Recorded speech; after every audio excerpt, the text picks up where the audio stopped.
Hi, magandang umaga po sa inyong lahat for our first reading for the day. Tignan po natin kung ano po ang makikita natin for our first reading today.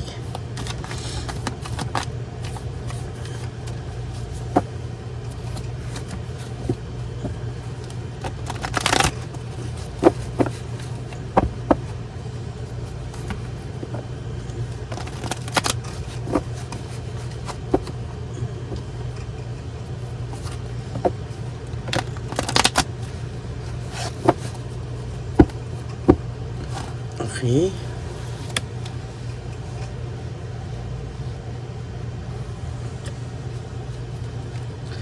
One, two, three, four,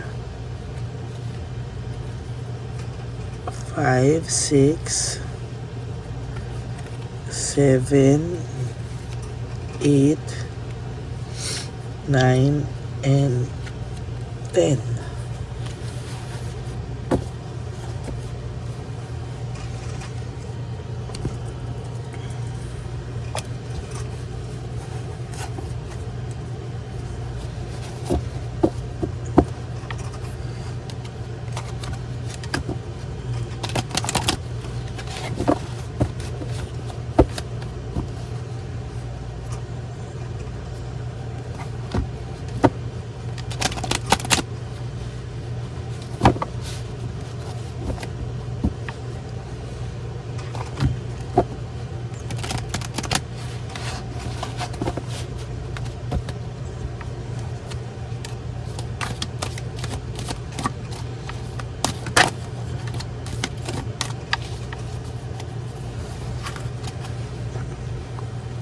Okay.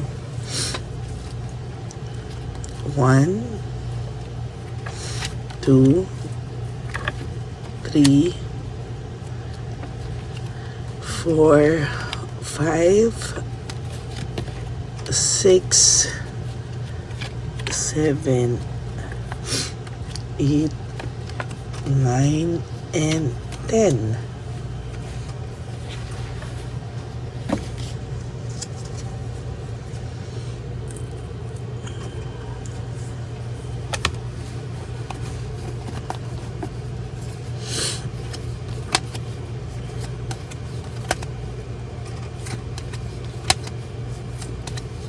Huwag niyo po i-skip to. Dito po tayo kumukuha ng energy sa isa't isa.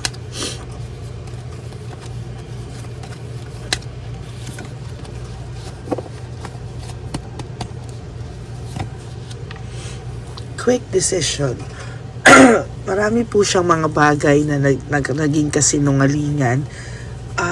Hindi niya po ito sinasadya, pero ito po ay dala ng biglaang mga desisyong hindi pinag-isipan.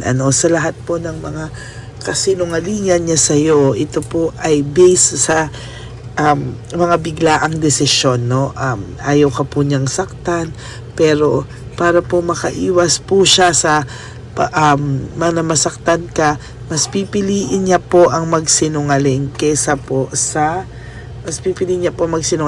daw masaktan ka pa ng tuluyan, no?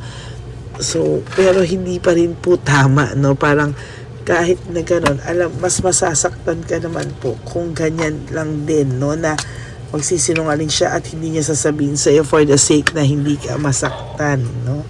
Maling-mali pa rin po.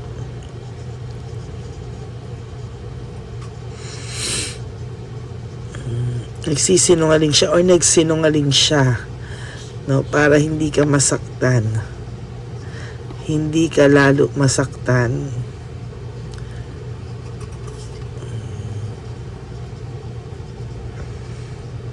Pero mas nasaktan ka niya kasi alam mo po yung nangyayari. Alam mo po yung nangyayari. No, may instinct ka. Alam mo po kung ikaw ay niloloko, pinagsisinungalingan, no, alam mo po, no. Yun po ang nakikita ko. Yan, no. alam mo po no, hindi basta-basta yung ganun oh.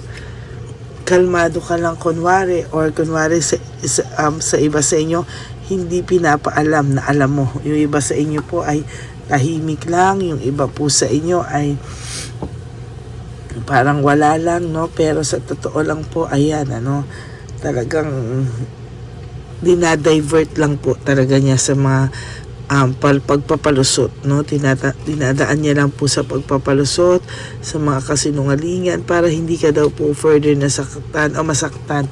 Pero mas nasaktan ka pa knowing na alam mo po kasi yung katotohanan, no? Akala niya po ay paniwalang-paniwala ka. Akala niya po ay nadala ka na sa mga sinasabi niya. Akala niya po, for some of you na hindi siya sinisita, akala niya po totoong-totoo po, no? Akala niya po totoong-totoo. Pero the truth is, alam mo sa sarili mo na siya ay naging sinungaling. Sobrang sinungaling. Greedy, no? Medyo may pagka-greedy na ito. Kaya talagang hirap na hirap ka pong itama lahat ng mga maling ginagawa niya, no? As a matter of fact, ayaw mo na nga lang kumibo, no? Pero alam mo sa sarili mo, para hindi na lang kayo mag-away, ikaw na lang po yung nag-add siya sa kasinungalingan niya. Pero sa totoo lang po, to tell you honestly, talaga pong ang taong ito ay sobra-sobra po talaga ang naging pagsisinungaling sa'yo, no? Sobra po ang pagsisinungaling nito sa'yo, at talagang minsan po hindi mo na kinakaya. Sobrang sakit. Sobrang sakit po talaga, at hindi mo na alam paano pa, no? Separation and family problems. Sa totoo lang po, sa nakikita ko dito, ito pong taong to ang nag-create sa iyo ng sobrang sakit, no, sa damdamin. Pero sa nakikita ko po, talagang pilit mo pa rin pong binubuo yung relasyong nasira, or pwede mo pa rin itong patawarin kung nakita mo lang sana yung kanyang pagsusorry ng sincere. Kaya lang po, nagsusorry siya. Yung iba sa iba po, sa ibang energies, nagsusorry pero punong-puno pa rin po ng kasinungalingan, no? Pero nun sa iba, hindi na nga nagsusorry, punong-puno pa rin ng kasinungalingan, at hindi man lang humingi ng tawad. Ang masaklap pa po dito, pinalabas niya pa po na ikaw ang may kasalanan at ikaw yung may sayad, no? Masyado ka pong na-take advantage, no? Sa totoo lang, masyado kang na-take advantage, at sa totoo lang, masyado ka na rin pong nasaktan dahil sa kagustuhan niya pong maging free, mag-explore. Parang hindi po tama na ikaw pa yung pinalabas niyang masama, no? Sa nakikita ko po dito ay patuloy po ang mangyayari, o patuloy pa po sa susunod na panahon ang mga ganitong klaseng gawain niya, no? Hindi man po talaga hindi niya po maiiwasan, no? Kasi talagang nasanay na po siya sa ganyan, oh. Nasanay na po siya sa ganyan na pagsisinungaling. Akala niya po ay kuhang-kuha mo po lahat, no? Pero sa totoo lang po, hindi niya po nakukuha na alam mo po yung mga kasinungalingan niya. As a matter of fact, hindi niya po alam bakit daw ganyan ang mga pangyayari sa buhay niya, no?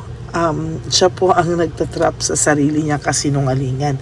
Siya rin po ang self-victimization. Pakiramdam niya ay biktima siya, no? Minsan dalang-dala na po ito sa kasinungalingan niya. Ang masaklap po, hindi niya na po alam kung ano yung mga nasabi niya sa yung kasinungalingan, o ano na po yung nasabi niya sa yung totoo.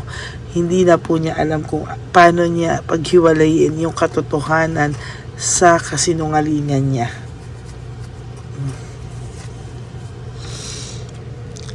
There is this love, may pagmamahal naman po siya sa'yo, kaya lang parang mas ginusto niya po kasi yung ganito, no? Yung ganito na alam niya po kasi na mahal mo rin siya, kaya parang ang sa kanya po ay ini-explore niya lang ngayon, kasi ang pakiramdam niya anytime naman na gustuhin niyang bumalik sa'yo, pwede, at babalikan mo daw siya.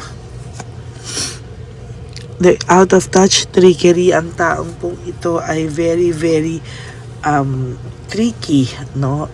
Kahit hindi kayo nag-uusap, marami pa rin po siyang kasinungalingan, ano, na nagdadala po sa kanya ng bigat sa araw-araw. Kasi sabi ko nga po sa iyo, hindi na po niya alam kung ano yung totoo sa kasarili niyang kasinungalingan. Talaga pong nahihirapan ito, and most of the time, ang pakiramdam niya po, bibigay na lang siya ng ganon, no? Nadala po kasi siya sa mga makamundong bagay, no? Nadala po siya sa mga makamundong bagay, lust, sex, material things.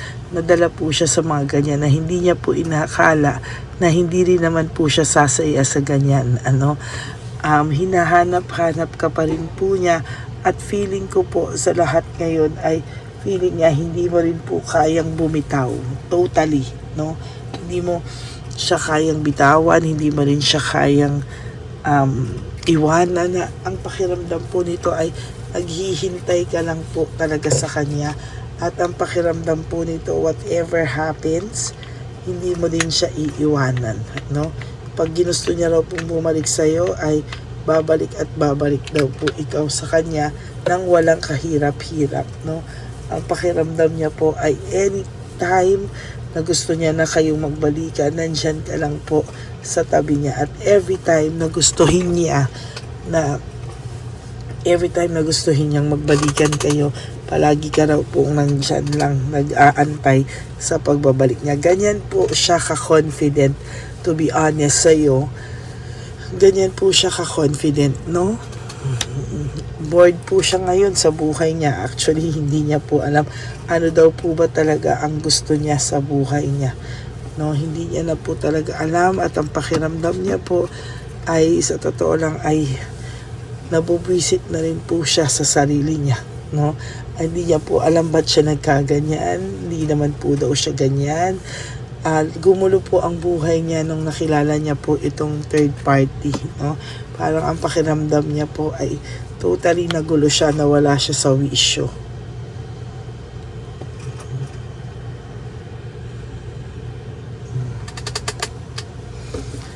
Ay, nako. Actions talaga, no? Yun ang pinaka-ano niya, ma-action siya ngayon. Gusto niya yung adventure, fearlessness, wala siyang takot, no? Ang pakiramdam niya, wala siyang takot. Ang gusto niyang mangyari ay maging free, no? Mag-explore. Hindi pa po kaya nitong mag-take ng serious relationship ulit. Parang gusto lang nitong magwala, no? Parang gusto lang niyang magwala, gusto niya lang gusto niya lang magwala hanggang kaya niya sa ngayon. Pero siya po ay na-anxiety din, no? May anxiety, may trauma, hopelessness. Pakiramdam po ng taong to, siya po ay nahihirapan din naman sa mga pinagagagawa niya, no? Hirap din po siya, and as a matter of fact, na-anxiety and trauma din po siya. Hindi niya rin po alam hanggang kailan siya ganito. Ang pakiramdam niya po ay hanggang hindi siya umu-okay, ay tutuloy niya po itong ganitong klase ng gawain, kasi ang naiisip niya po ay tuloy-tuloy lang po, no? Tuloy-tuloy lang siyang ganyan. Hindi niya po alam kung ano at paano niya babaguhin yung ganitong sitwasyon. Pero sa totoo lang po, mahihirapan siya sa ngayon, ano? Hindi niya po kasi maramdaman yung need na maging maayos siya sa ngayon, ano? Ine-enjoy niya po yung freedom niya, at the same time pakiramdam niya ay nandiyan ka lang po sa tabi niya, no? Kaya umalakas po ang loob nito na hindi ka mawawala sa tabi niya. Grabe, ganun po siya ka-confident. Ayan, no? Quick decision, mga bagay na hindi pinag-isipan, mga bagay na minadali. Lack of resources, unstable. Minsan po ang taong ito ay very unstable, not only financially but more on mentally and emotions, no? Napaka-unstable po ng emotions nito right at this very moment. Hindi niya po alam ano ang gusto niya. Hindi niya po talaga alam kung ano po ang makakapag-ano sa kanya. Hindi niya alam. No, wala siyang alam, hindi niya alam pa paano. Yan po ang kanyang nangyayari sa kanya. There is this failure.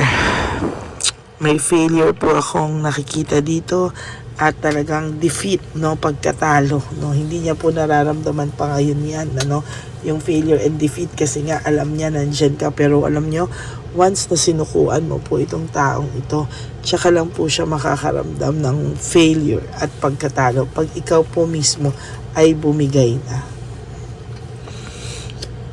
Freedom and restoring control. Sa nakikita ko po dito ay one day, gusto niya po ulit kunin yung control, over sa lahat ng pag ikaw po ay napunta sa iba o nakipag-date sa iba, i-restore niya po yung control niya sa iyo. Hindi po ito papayag na may iba kang kausap, i-divert niya po pabalik sa kanya yung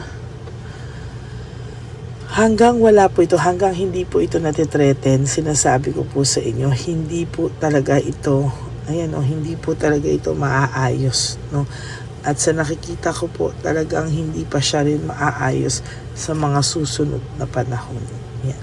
So, yan po ang ating first reading of the day. Nagsisinungaling siya ng maraming beses para hindi ka masaktan, pero sa ginawa niya lalo kang nasasaktan. Hindi niya po alam kasi na alam mo yung mga nangyayari, or you have a gift of instinct or yung intuition mo, and most of the time kahit hindi ka po humingi ng balita, kusang dumarating sa iyo, yan po ang nakakatakot, kusang dumarating sa iyo kahit hindi mo hilingin ang balita. Okay? So that's it for your first reading. I hope na naka-resonate kayo. And if you do, can you please give me a like? Sana po lahat ng manonood ay mag-like and comment down below. Yan. And I hope na may napulot po kayong mensahe sa ating reading for the day, ang ating first reading of the day. And for those of you who would like to have a private reading with me, you can message me po at Ladyly Elena, that's Ladyly Elena. Nasa dulo po yan ng ating video, dyan nyo lang po ako makukontak. That's my only official and legit FB account. Yan. At para naman po sa lahat sa inyo, who would like to give me a super thanks, I would really appreciate that from the bottom of my heart. Lalo na po na nalalapit na po tayo, nag-iipon na po tayo ulit para sa ating One Love a Day for our street elderly, for Christmas edition for our street lolos and lolas. Maraming salamat po. And for not skipping ads, malaki po ang magiging tulong yan para po tayo ay lalong makapag-ipon para sa ating One Love a Day again. Okay? Maraming salamat po, and may God bless you all, and I hope na maging masaya kayo ngayon. Huwag niyo muna po problemahin lahat po ng mga araw na susunod. Just live for today, Sabi ko nga po sa inyo, sa aking mga ever loyal and solid Lady Elena friends, family, and subscribers, that life is really short. Kaya don't make it shorter by stressing yourself from all the pains and heartaches na binigay sa inyo na kahapon. Just surrender everything to the divine universe and just let go and let God write your life and love story. I will be back po for another set of reading for our second reading of the day. I hope po na maging masaya kayong lahat sa araw na ito. Okay? And just sabi ko nga po, just live for today. You do 3 things that will make you happy for this day. At I assure you po, one day, sasabihin yung nakasurvive ka na po. Okay? God bless you all, and I love you all from the bottom of my heart. Bye!